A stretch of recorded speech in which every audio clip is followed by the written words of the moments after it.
Money. Money makes the world go around, the world go around, the world go around. We live in a crazy world. We've got an economy which is just running rampant. Okay, waste. Energy waste. Okay, because the energy isn't really considered in there. Okay, what is considered is profit and loss. Okay, so you can actually afford the waste fiscally because you balance it with insurance and other things. Okay, the value of the energy is not being considered. It's illogical. For example, we make biscuits here in Italy, we send them to you in America or wherever you are. Okay, and the people in America make biscuits and send them here to Italy.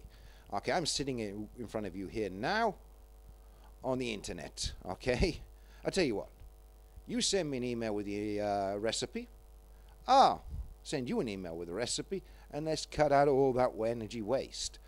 Okay, crazy world, crazy.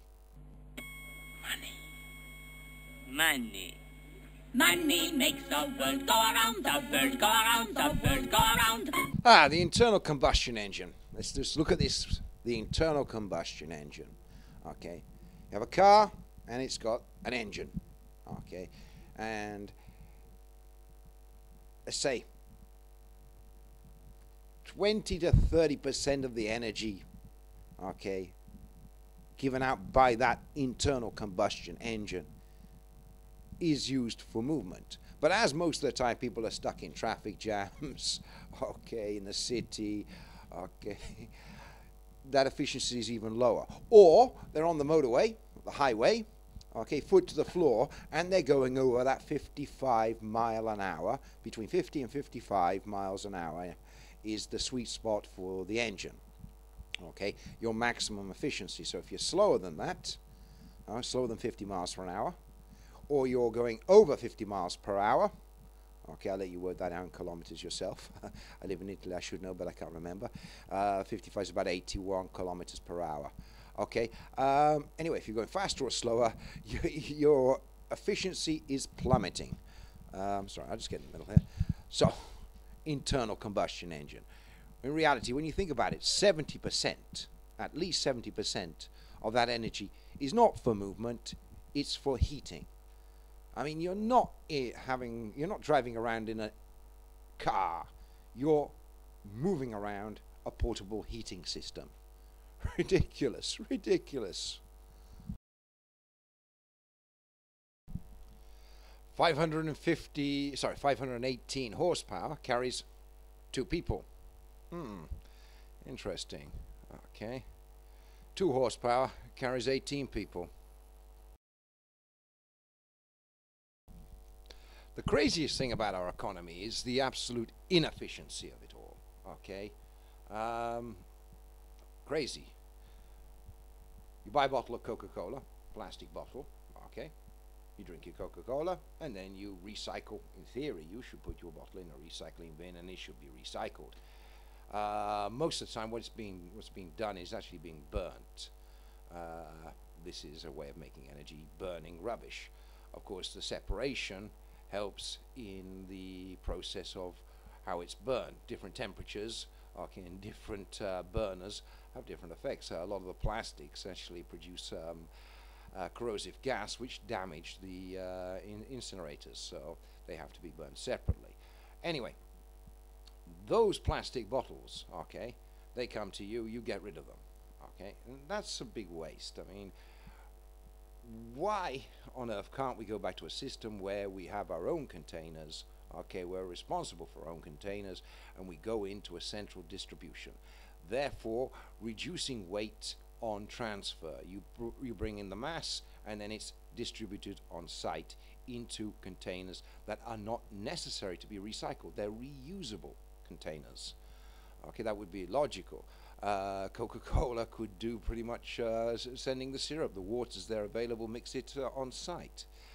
That would resolve the problem of Coke cans. Of course, we would have to change our style. We can't just walk up there and say, okay, I want a can of Coke, bottle of Coke, put it in the machine, take it out and go there. Okay, we're responsible for this. We're actually backing this absurdity. Of course, our lifestyles concerning our work, okay, force us to take that. I mean, it's just one big vicious circle. Okay, we're driving an economy which is basically inefficient, and we're working very long days. Most people. I mean, most people are doing 8 to 9 to 10-hour days. Okay, with commuting, etc. Also, the wind down from work.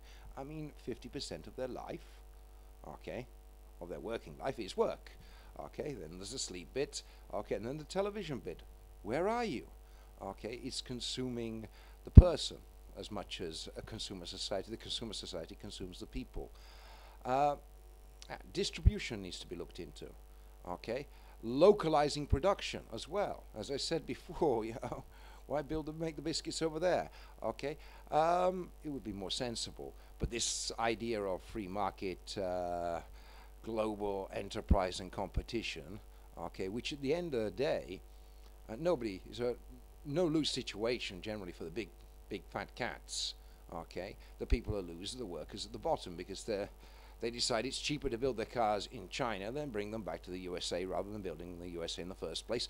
Which logically, okay, if it wasn't for this artificially held high value of money, and this money, the problem is money here, not so the concept of money, okay, in comparison to resources. We are wasting resources. Okay, if you think about the cost of resources and energy to produce cars abroad, it's much higher. Okay, but they justify it on the cost of productivity based on profit from money.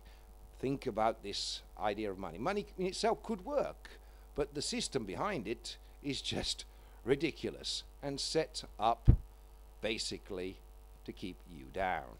Okay, it's the worker that suffers in this competition. Okay, I could go on and on and on and on about the absurdity of the economy. Hopefully it's all obvious to you. We're throwing away, we're the disposable age. Okay, let's become the reusable age. Okay, which is a little going back a bit. Okay, let's use some of the old ideas with the new technology. In the 1960s, you had the idea of having a robot in your house that would do everything.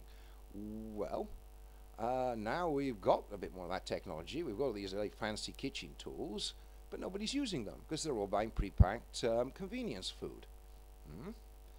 There's something twisted with this thing here. Okay, we're working harder, longer days, or just as long a day, really. So we don't even have the chance to use these robots, which are supposed to be labor-saving devices, but we haven't got the time to do this labor-saving device. The easiest labor-saving device is going to the supermarket and buying something that's frozen. We've got high levels of unemployed, okay, but if there is a certain amount of work to be done, it's better to distribute that between everybody, so everybody does their bit and not necessarily all of it or none of it, and then everything is a little bit better shared. Okay, we've got to start looking at efficiency. That's basically the point of this. I'm going to go back to the energy again in another video, which I'm going to have to really have a long discussion about nuclear power. Some people are seriously thinking that nuclear power is a solution. I'll just say one thing on that before I sign off now, and that is uranium. Money. Money makes the world go around, the world go around, the world go around.